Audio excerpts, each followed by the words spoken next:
Hi guys. तो हमने देखा कि हिट एंड ट्राई का विधि तक हमने पढ़ लिया था। आगे हम देखते हैं रासायनिक अभिक्रियाओं के प्रकार। तो ये हमारी अभिक्रिया है मूड की दृष्टि से बड़ी इंपॉर्टेंट है। कहीं ना कहीं ये मूड में आती रहती है। जब भी आएगी जोड़िंग के रूप में आएगी, सिंगल अभिक्रिया नहीं है। ठीक है ना। तो सबसे पहले हम बात करते हैं, यह अभिक्रिया निम्न होती है, यानी इस चैप्टर के अंदर 10 से 12 अभिक्रिया है और इन्हीं में से ही अधिकतर यह अभिक्रिया पूछी जाती है या इनके उदाहरण पूछे जाते हैं, परिभाषा पूछी जाती है। तो पहले ही अभिक्रिया की बात करते हैं हम आपसे। तो हमारी पहली अभिक्रिया है संयोजन के नाम से भी आ सकती है, संयोगमन नाम के भी आ सकती है, योगशील है, योगात्मक अभिक्रिया। यानी इस अभिक्रिया के चार नाम है। तो इन चारों नामों में से कोई से नाम से, किसी भी नाम से यह अभिक्रिया आ सकती है। तो यानी इस अभिक्रिया का की परिभाषा है या कैसे देते हैं हम वो देखो कि जब दो या दो से अधिक, क्या दो या दो से अधिक अभिकारक मिलकर, कोई भी दो अभिकारक हो या इससे अधिक हो मिलकर, और हमने अभिकारक की बात की थी, आपको ध्यान होगा अगर आपने वीडियो देखी हो। ऐसी रासायनिक अभिक्रिया जिसमें दो या दो से अधिक अभिकारक मिलकर एकल उत्पाद का क्या करते हैं, निर्माण करती है। तो वो कहलाती है हमारी योगशील संयोजन अभिक्रिया, ये योगात्मक अभिक्रिया।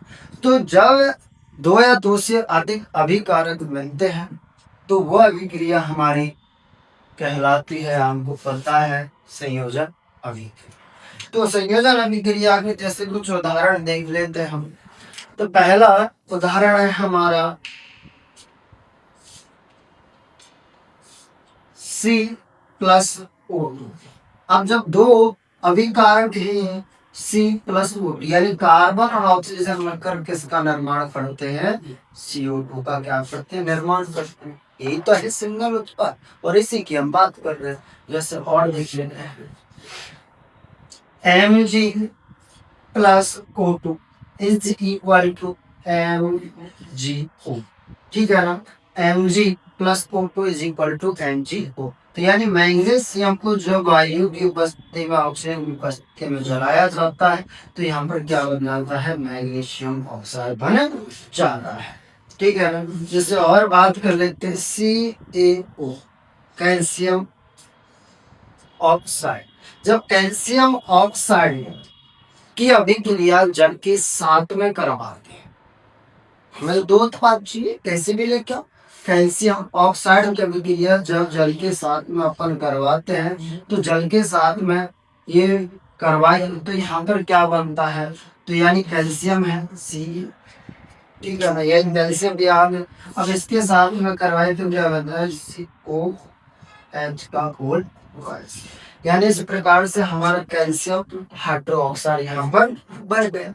ठीक है ना। और देखते हैं S+O2 is equal to SO। ठीक है ना। S यानी सल्फर, यानी ऑक्सीजन की क्रिया जब सल्फर के साथ में करवाते हैं तो क्या बनता है, सल्फर ऑक्साइड यहाँ पर बनता है। ठीक है ना। इसे और देख लेते हैं यहाँ पर H+Cl2 तो इज इक्वल टू बन जाता है HCl। क्या बन जाता है, HCl। अब यानी यहाँ पर आप सोच रहे होंगे गुरु जी की ये तो असंतुलित अभिक्रिया है, संतुलित करने के लिए क्या करें। तो मैंने उस दिन भी कहा था आपसे, जब भी कुछ करना है, अभिक्रिया संतुलित करनी है तो पीछे आगे ऊपर नीचे से कुछ भी नहीं करना है। ठीक है ना। जब भी करना है आगे से करना है, कुछ भी करो लेकिन आगे से करो। ठीक है ना। जैसे हम इस अभिक्रिया को संतुलित करते देखना जरा, यहाँ पर हमारे दो हाइड्रोजन, यहाँ पर हमारे दो CrO यानी क्लोरीन है। तो ऐसा कितने से गुणा करे कि हाइड्रोजन दो हो जाए, तो अपन क्या करेंगे, दो से इसका गुणा करेंगे। अब जैसे दो से गुणा किया देखो दो हाइड्रोजन हो गए, दो क्या है, देखो Cr हो गया। इसी प्रकार हमारे यहाँ पर मैग्नीशियम है, क्या है, मैग्नीशियम है। मैग्नीशियम है तो अपन क्या करेंगे यहाँ पर एक तरह की कोई दिक्कत नहीं यहाँ पर, लेकिन ऑक्सीजन जो है यहाँ पर एक है। तो ऐसा क्या करेंगे कि ऑक्सीजन दो हो जाए, हम आगे पीछे ऊपर नीचे तो लगा नहीं सकते, तो अपन क्या करेंगे आगे दो का क्या कर देते हैं गुणा कर देते हैं। और जैसे ही यहाँ पर दो का गुणा करते हैं तो मैग्नीशियम के तो कितने हो जाते हैं, दो हो जाते हैं। भाई मेरा रसगुल्ला है, तो यहाँ पर दो हो गए तो अपन यहाँ दो का क्या कर देंगे गुणा कर देंगे। देखो हमारी अपनी क्या होगी संतुलित होगी। तो और लिखना चाहते हो देखो Cu plus O2 is equal to CuO, copper oxide. यानी दो क्या है हमारे अभिकारक, एक हमें सिंगल उत्पाद बनाना है बस, ठीक है ना। तो वो कहलाता है क्या, क्या कहलाता है संयोजक अभिक्रिया।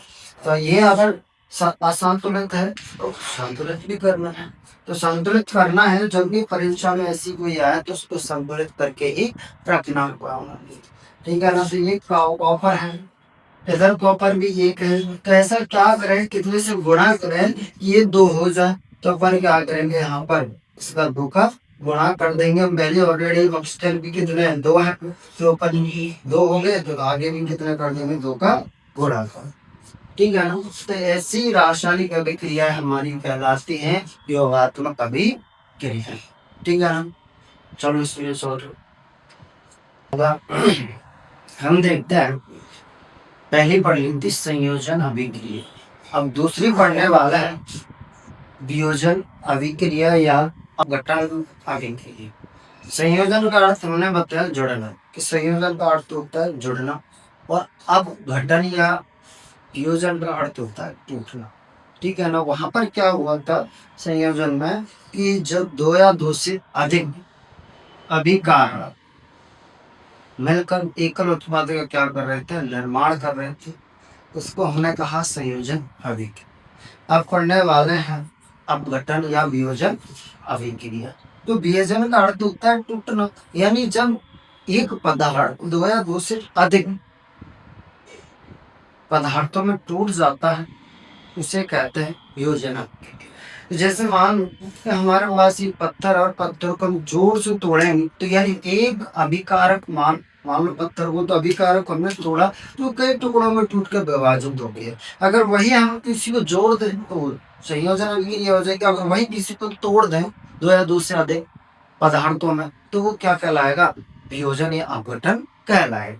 तो जैसे देखते मेरे तस्वीर में परिभाषा कैसे देंगे, ऐसी रासायनिक अभिक्रिया यानी ऐसी रासायनिक अभिक्रिया जिसमें एकल, ठीक है, जिसमें एकल अभिकारक दो या दो से अधिक, तो मैंने कहा था कि एकल अभिकारक दो या दो से अधिक उत्पादों का निर्माण करता है उसे वियोजन अभिक्रिया कहते हैं। और मैं बता दूं आपको हमारी वियोजन अभिक्रिया एक प्रकार की होती है, इसलिए ये अभिक्रिया बहुत ज्यादा परीक्षा की दृष्टि से इम्पोर्टेंट होती है, मोस्ट इम्पोर्टेंट। तो यहाँ से कोई ना कोई सी आई जाती है, जब भी आएगी हो सकता है 4 नंबर में आ जाए, 5 नंबर में आ जाए, 3 नंबर में आ जाए, ठीक है ना। अगर एक आई तो एक 2 नंबर में आ जाएगी, ठीक है। तो ये 3 प्रकार की होती है हमारी। पहली होती है तापीय वियोजन अभिक्रिया, यानी जब किसी पदार्थ को हम ऊष्मा देते हैं ताप देते हैं तो ऊष्मा के कारण क्या होती है हो जाती है टूट जाती है। तो जैसे मान लो कि उदाहरण लेते हैं कि हम सफेदी करने के लिए घरों पर पहले पेंट सफेदी की जाती थी तो हम क्या लाते थे चूना लेके आते थे, चूने को जल में डालते थे और जल में डालते तो उसमें से क्या निकलती थी ऊष्मा निकलते नहीं निकलते। जो ऐसे ही इस प्रकार से 3 प्रकार की है प्रकाश वियोजन अभिक्रिया, यानी इसमें क्या देंगे तोड़ने के लिए प्रकाश देंगे तो प्रकाश वियोजन अभिक्रिया कहलाएगी, ठीक है ना। अगली है विद्युत वियोजन अभिक्रिया, यानी उसमें क्या करेंगे हम विद्युत देंगे। जैसे अपन जल को गर्म करते हैं, जल में क्या डाल देते हैं रॉड डाल देते हैं, रॉड क्या करती है उसको जल को क्या मिल देती है गर्म कर देती है, गर्म कर देती है उसमें भाप निकलने लग जाती है। तो इसी प्रकार की अभिक्रिया जो होती है वो 3 प्रकार की होती है। तो पहली अभिक्रिया पढ़ने वाले हैं अपना तापीय वियोजन अभिक्रिया। ताप ऐसी रासायनिक अभिक्रिया जिसमें ताप या ऊष्मा देने पर क्या ताप और ऊष्मा देने पर एकम यानी एक अभिकारक कूट कर दो या दो से अधिक उत्पादों का क्या करता है, निर्माण करता है, उसे ताप ऊष्मीय वियोजन अभिक्रिया कहते हैं। देखो लोग वही बात आ रही है बार बार कि एकल अभिकारक ऊष्मा या दाब देने पर जब दो या दो से अधिक उत्पादों में टूट जाता है उसे कहते हैं तापीय वियोजन अभिक्रिया। ठीक है ना। जैसे देखिए कैल्शियम कार्बोनेट है, अगर कैल्शियम कार्बोनेट को अपन क्या देंगे, ऊष्मा देंगे तो किसमें टूटेगा, कैल्शियम ऑक्साइड बनाएगा और क्या बनाएगा, CO2 गैस बनाएगा। इसे ये जिंक कार्बोनेट है, जिंक कार्बोनेट को अपन ताप देंगे, ऊष्मा देंगे तो किसमें टूटेगा, ZnO और CO2 में टूट जाएगा। तो ये क्या है, हमारी तापीय वियोजन और भी उदाहरण ले सकते हो हम, ठीक है ना। लेकिन हमारी परीक्षा में एक दो ही पूछे जाते हैं, पूछ लिया जाता है कि तापीय वियोजन अभिक्रिया क्या है, एक उदाहरण सहित इसकी समझाइए। तो आपको एक उदाहरण कोई सा भी लिख देना। अगली हम बात करने वाले हैं प्रकाश वियोजन अभिक्रिया। प्रकाश तो पहले अपन देखते हैं कि जब कि इसमें अभिकारक को तोड़ने के लिए किसकी आवश्यकता होती है, प्रकाश की होती है। किसकी होती है, प्रकाश की होती है। अगर हम वो प्रकाश देंगे, जैसे पहले भी क्या कर देते, छोटे वाले कैमरा चलते है तो उसमें रील सी आती थी, जैसे वो कैमरा लेता तो उसमें से प्रकाश निकलता तो उसमें चलचित्र था वो धुंधला धुंधला सा कहाँ बन जाता था, हमारी उस रील पर बने जाए। तो हम कह सकते हैं, जैसे हम आप सोच के देखो, जब हम एक्सरा कराने जाते हैं तो जैसी वो तरंगें होती है वो प्रकाश शून्य अचानक छोड़ता है, तो जैसी तरंगें हमारे शरीर से बाहर निकलती है तो एक्सरे यानी ब्लैक एंड व्हाइट कलर का वहां से एक्सरे निकल के आता है, उसकी हमारी चित्र है अंदर वाली तो उस पर छप जाती है। ठीक है ना। तो ऐसी रासायनिक अभिक्रिया जिसमें प्रकाश दे, ठीक है, किसकी बात कर रहे हैं अपन, प्रकाश वियोजन अभिक्रिया की बात कर रहे हैं। ऐसी रासायनिक अभिक्रिया जिसमें प्रकाश देने पर एकम अभिकर्मक टूटकर दो या दो से अधिक उत्पादों का क्या करता है, निर्माण करता है, उसे प्रकाश वियोजन अभिक्रिया कहते हैं। ठीक है ना। यानी बता दो ये वो अभिक्रिया है जिसमें कहते हैं कि बहुत बार परीक्षा में आया है, इस श्याम श्वेत फोटोग्राफी में किस अभिक्रिया का उपयोग किया जाता है, बोले तो वही अभिक्रिया है श्याम श्वेत फोटोग्राफी में AgBr अभिक्रिया क्या किया जाता है, उपयोग किया जाता है। जैसे तो अपन देख लेते AgCl है, ठीक है ना, सिल्वर क्लोराइड, और यहाँ पर AgCl है, प्रकाश दिया इसको Ag और किस में टूट गया, Cl2 में टूट गया। लेकिन हमारे देखो यहाँ पर 2 Cl है और यहाँ पर कितना है, 1 है। तो ऐसा क्या करें कि ये 2 हो जाए, तो आपको पता है सर जी नहीं 2 से गुणा कर दो, आप कहाँ कर दो, आगे कर दो, ये भैया हमने कहाँ कर दिया, 2 से गुणा कर दिया आगे। अब जैसे 2 से गुणा किया तो ये Ag कितना क्या हो गया, 2 हो गया, D कितना है, ठीक है। तो ऐसा क्या करें, 2 हो जाए, तो बोलो सर 2 से गुणा अपन तो कर दिए, ठीक है। तो ऐसी AgBr है, AgBr मैंने कहा कि इसका उपयोग श्याम श्वेत फोटोग्राफी में किया जाता है, AgBr का, ठीक है ना। तो AgBr है, AgBr यहाँ पर देखो Ag, यहाँ पर Br2 है, ठीक है ना, बेरियम। तो यहाँ पर Br2 है, तो ऐसा क्या करेंगे, 2000 आगे पीछे तो हम लगा नहीं सकते, कहाँ लगाएंगे, आगे लगाते, आगे 2 लगा देंगे, ये भी 2 हो गया, तो यहाँ भी क्या लगा देंगे, 2 लगा देंगे, तो ये उनकी लिए क्या होगी, हमारी संतुलित हो गई, ठीक है ना। तो हमने कहा था कि जो वियोजन अभिक्रिया होती है इसमें क्या होता है, एकल अभी जो कारक होता है वो 2 या 2 से अधिक टुकड़ों में टूट जाता है, उससे हम अपघटन अभिक्रिया के नाम से जानते हैं। ये अभिक्रिया 3 प्रकार की होती है। पहली होती है तापीय वियोजन, जिसमें अपन क्या करेंगे, किसी पदार्थ को क्या देंगे, ताप देंगे और वो 2 या 2 से अधिक पदार्थों में टूट के बिखर जाएगा, उसे क्या कहते हैं, तापीय वियोजन, ठीक है। दूसरी हमने कही कि सर कौन सी, प्रकाश वियोजन, यानी ऐसी रासायनिक क्रिया जिसमें प्रकाश की उपस्थिति में अभिकारक 2 या 2 से अधिक उत्पादों में क्या हो जाता है, टूट जाता है, उसे क्या कहेंगे, प्रकाश वियोजन अभिक्रिया कहेंगे। और हमने कहा था कि प्रकाश रूप वियोजन अभिक्रिया होती है, इसका उपयोग किसमें करते हैं, श्यामचंद फोटोग्राफी में करते हैं। नोट डालने लाइन लिखे हुए AGVR का उपयोग, देखो AGVR का उपयोग श्याम श्वेत फोटोग्राफी में किया जाता है। ठीक है ना, जल्दी से आप इसका स्क्रीनशॉट लीजिए फटा। तो देखते हैं, हमने दो अभिक्रिया तो पढ़ ली, संयोजन अभिक्रिया, वियोजन अभिक्रिया। अब वियोजन अभिक्रिया के हमने 3 भाग भर, ठीक है ना, तापीय वियोजन, ऊष्मीय वियोजन और विद्युत वियोजन। दो के बारे में अच्छी तरह से पढ़ लिया। तो तीसरा है विद्युत वियोजन अभिक्रिया, ठीक है ना, यानी ऐसी रासायनिक अभिक्रिया जिसमें विद्युत धारा देने पर एक अभिकारक टूटकर दो या दो से अधिक उत्पादों में क्या हो जाता है, विभक्त हो जाता है, उसे अपन कहते हैं विद्युत वियोजन अभिक्रिया। ठीक है ना, जैसे देख लेते हैं, ऐसी रासायनिक अभिक्रिया जिसमें विद्युत धारा देने पर एक अभिकारक टूटकर दो या दो से अधिक उत्पादों का क्या करता है, निर्माण करता है, उसे विद्युत वियोजन अभिक्रिया कहते हैं। जैसे हमारे पास जल है, ठीक है, अब जल में हम क्या करते हैं कि जब सर्दी आती है, ठंड पड़ती है, तो गर्मा गर्म पानी से नहाने का मजा कुछ है, नहाते ही नहीं नहाते।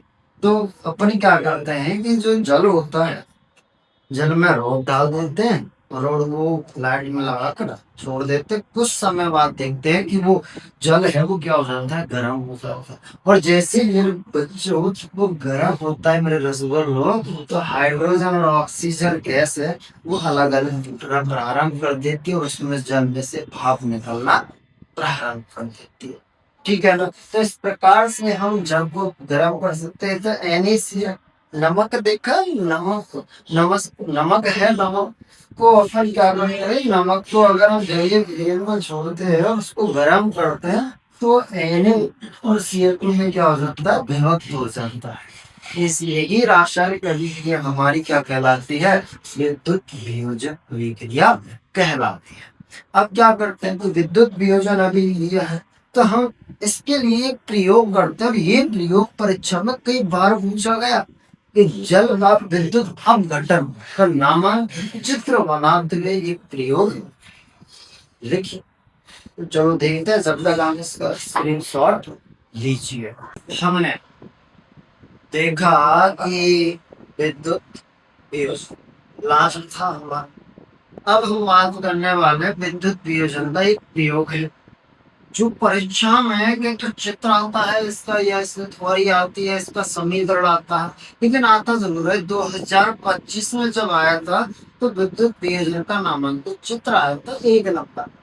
ठीक है ना, तो विद्युत वियोजन होता क्या है, मान लो सर्वप्रथम हम एक प्लास्टिक का मग लेते हैं, मग का हम जानते हैं, जग मग लेते हैं, मग में क्या होता है, उसकी तली जो पैदा हुआ है, पैदे में 2 छिद्र कर दे। अब पहले में जब छिद्र कर देंगे तो उसमें हम क्या डाल देंगे, इलेक्ट्रोड डाल, एक कैथोड और एक एनोड। इलेक्ट्रोड डाल देंगे, इलेक्ट्रोड डालकर उसको हम रबड़ के डॉट से नीचे से क्या कर देंगे, बंद कर। अब बंद कर देंगे नीचे के डॉट को, फिर उसमें क्या डाल देंगे, तनो सल्फ्यूरिक अम्ल का जलीय विलयन। इसका तनो सल्फ्यूरिक अम्ल H2SO4 का जलीय विलयन डाल। अब जैसे उसमें जलीय विलयन डालेंगे उसको भर देंगे, और हम क्या करेंगे, 2 आंशिक परख नली लेंगे, फिर 2 आंशिक परख नली इसमें 2 लाइन, अब 2 आंशिक लेंगे उल्टा करके। अब जैसे ही वो कैथोड और एनोड को हम क्या कर देंगे, 6 वोल्ट की बैटरी से कनेक्ट कर देंगे। अब जैसे ही अपन कनेक्ट करते तो विद्युत धारा क्या करते, स्विच ऑन करते, प्रवाहित करते। तो कुछ समय बाद हम देखेंगे कि उन आंशिक परख नलियों में बुलबुले नजर आते। क्या आते, बुलबुले। और बुलबुले किसके होंगे, क्योंकि हम जल्दी को गर्म कर रहे हैं, तो भाई जल किस में ढूंढेगा, एक हाइड्रोजन में ढूंढेगा और ये किस में ढूंढेगा, ऑक्सीजन। ठीक है ना।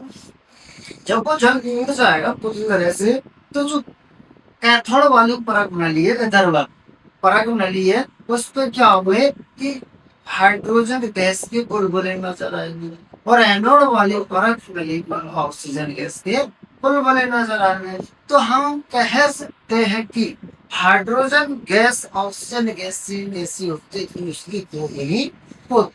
चलो हम बोर्ड पे पढ़ें।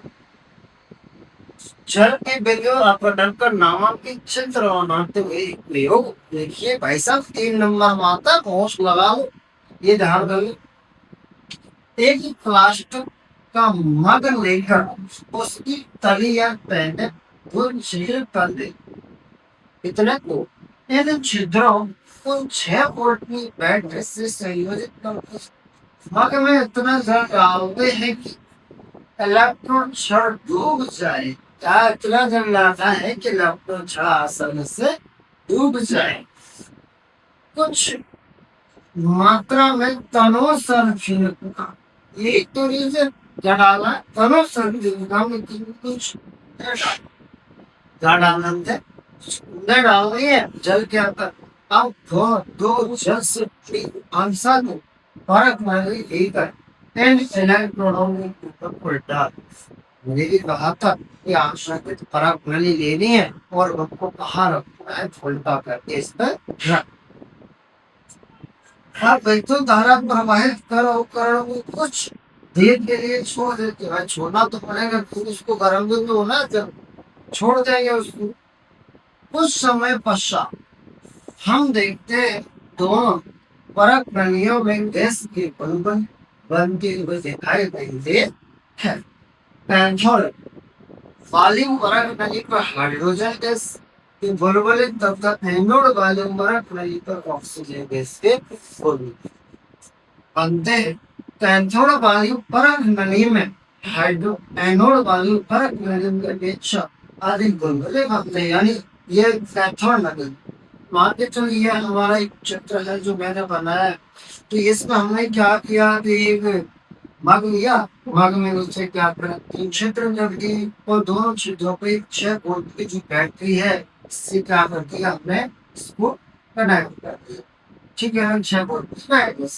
अब इसमें क्या डाली, दो रॉड डाली, ये रोड़े जो होती है तो ग्रेफाइट की होती है। जैसे आपने देखा रूम के अंदर क्या होता है, ग्रेफाइट आता है, उससे टेंडेंसी का क्या होता है, चालक होता है। अगले चैप्टर में यानी कार्बन चैप्टर में बात करेंगे।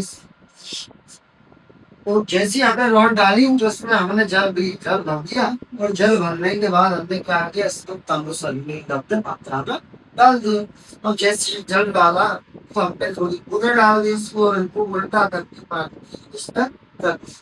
और हमने जैसे स्विच ऑन किया तो कुछ क्षण छोड़ दिया। हमने देखा कि यहाँ पर ये जो हमारे एनोड वाली परत लगी है, इस पर ऑक्सीजन गैस से बोले, और कैथोड वाली परत लगी पर हाइड्रोजन गैस से बोल नजर आ जाए। ठीक है ना। तो हम कह सकते हैं कि हाइड्रोजन गैस है, ये बुलबुले बुलबुलों की संख्या ऑक्सीजन गैस के अणुओं की संख्या से 2 है।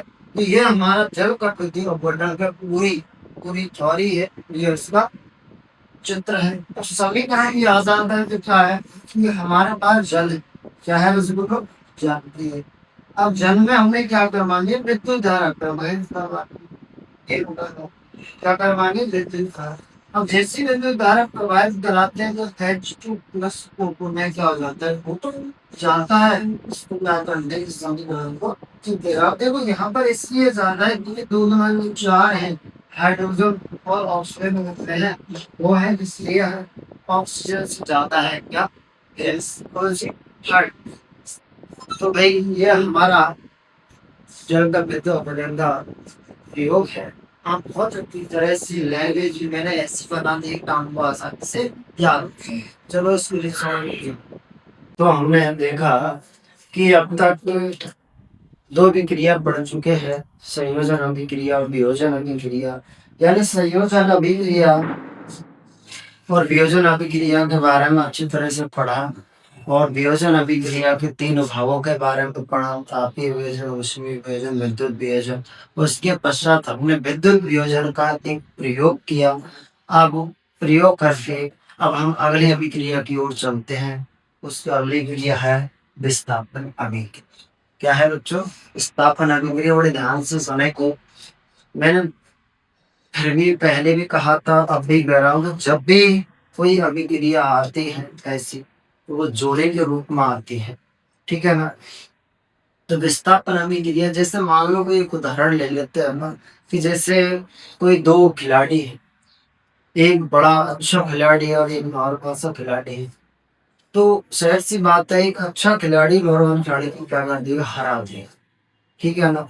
तो यानी अधिक क्रियाशील तत्व, अधिक क्रियाशील तत्व, सॉरी बेटा, अधिक क्रियाशील तत्व कम क्रियाशील तत्व को उसके स्थान से क्या कर देता है? विस्थापित कर देता है। उसे हम कहते हैं विस्थापन अभिक्रिया। ऐसी रासायनिक क्रिया जिसमें अधिक क्रियाशील तत्व कम क्रियाशील तत्व को उसके स्थान से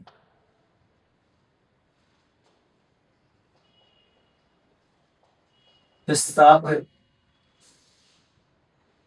कर देता है। उसे विस्थापन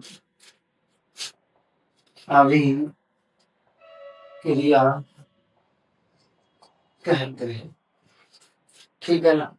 जैसे मैं बात कर रही थी, अधिक क्रियाशील तत्व और कम क्रियाशील तत्व कौन है? ठीक है ना? जैसे अपन बात कर लेते हैं जेड एन की क्रिया CuSO4 के साथ में करा। ठीक है? अब यहाँ पर क्या होगा कि कॉपर है, लिंक जिंक है। अब ये बताइए मुझे, जो तांबा है, क्या तांबे में जंग जल्दी लगती है या लोहे में जंग जल्दी लगती है? जिंक। तो आपको पता है सर, अब जिंक में जल्दी लगेगी। तो क्रियाशील कौन हुआ? कॉपर या तांबा? हाँ, कॉपर या जिंक? जिंक होगा। तो ये क्या करेगा? जिंक इन कॉपर को इसके स्थान से विस्थापित करके खुद इसके स्थान पर आ जाएगा। इसे कहते हैं क्या? विस्थापन अभिक्रिया। जैसे कि और देख लेते हैं, जेड एन प्लस FeSO4। ठीक है ना? तो इसी प्रकार से ये क्या करेगा? ZnSO4 प्लस F क्या करेगा? उसको स्थापित कर देगा। जैसे और देख लेते हैं, F plus CuSO4 is equal FeCu4 plus FeCuSO4। ठीक है ना? तो ये क्या करेगा कि इसको अपने स्थान से हटा देगा कॉपर को, तो बन जाएगा FeSO4 प्लस C। ठीक है ना? तो इस प्रकार से ये होती है विस्थापन क्रिया। मैंने पहले कहा था कि अधिक क्रियाशील तत्व कम क्रियाशील तत्व को उसके स्थान से हटा देता है। जैसे कक्षा में आप भी तो करते हो, है? कोई हल्का सा बच्चा होता है, कमजोर होता है, उसको हटा चल पीछे बैठ पीछे, तो बेचारा डर के ही क्या कर देता है? पीछे चला जाता, थोड़ा वो आगे बैठ जाते हो, या आपकी बहन पर बैठ जाता हो, वो आके बैठ जाता है। तो वही तो कर रहे हो, आप भी तो यही कर रहे हो, विस्थापन अभिक्रिया ही तो कर रहे हो। कर रहे हो नहीं कर रहे हो? हैं? अगली देखते हैं, अगली रासायनिक की है क्रिया जस्ट प्रोजेक्ट है, जिसे कहते हैं द्विविस्थापन अभिक्रिया। चलो इसका सॉल्व ले लिया। चलो ठीक।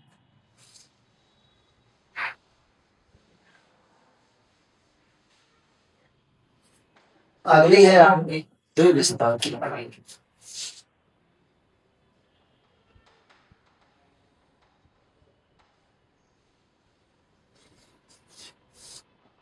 अब इसमें क्या होगा, इस अभिक्रिया वहां तो क्या हो रहा है कि अधिक क्रियाशील तत्व कम क्रियाशील तत्व को उसके स्थान से विस्तारित करना। तो यहाँ क्या होगा, यहाँ आयनों का आदान प्रदान, आयन जाएंगे तब जाके ये क्रियाशील बनेगा। तो देखते हैं ऐसी रासायन अभिक्रिया, ऐसी रासायनिक अभिक्रिया जिनके अभिकारकों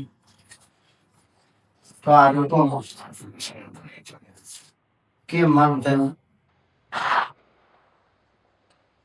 आयनों का आदान प्रदान होता है, उसे द्विविस्तापन अभिक्रिया कहते हैं। द्विविस्तापन अभिक्रिया कहते हैं, ठीक है ना। ये द्विविस्तापन अभिक्रिया जैसे जैसे हम देखिए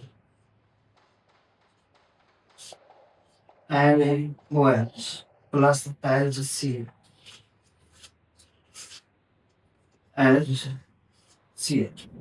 ठीक है ना दोस्तों।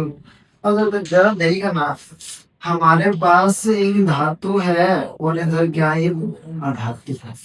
तो हमने आपने पढ़ा होगा कि जितनी भी धातुएं होती हैं वो इलेक्ट्रॉन त्याग कर धनायन बनाती है, और जितनी भी अधातु होती है वो इलेक्ट्रॉन ग्रहण कर क्या बनाती है, ऋणायन बनाती है। या आपने किसी सर ने आपको बताया हो कि हमारी प्रकृति में 118 तत्व है, जिनमें से 91 तो क्या है, धातु है, 20 क्या है, अधातु है, और 7 क्या है, अपधातु। ठीक है ना। तो ये टोटल कितने हो गए, 118 हमारी वो हो गई धातु, अधातु और उपधातु। ठीक है ना। तो इसी प्रकार जब इनके मध्य आयनों का आदान प्रदान होगा तो कैसे होगा, यहाँ पर क्या होगा कि ये इसके पास में और ये इसके पास में, तो यहाँ पर क्या बनेगा, NaCl प्लस H2O, रसगुल्ले ये बन गया H2O यानी जल बन गया। ठीक है ना, उतार बस।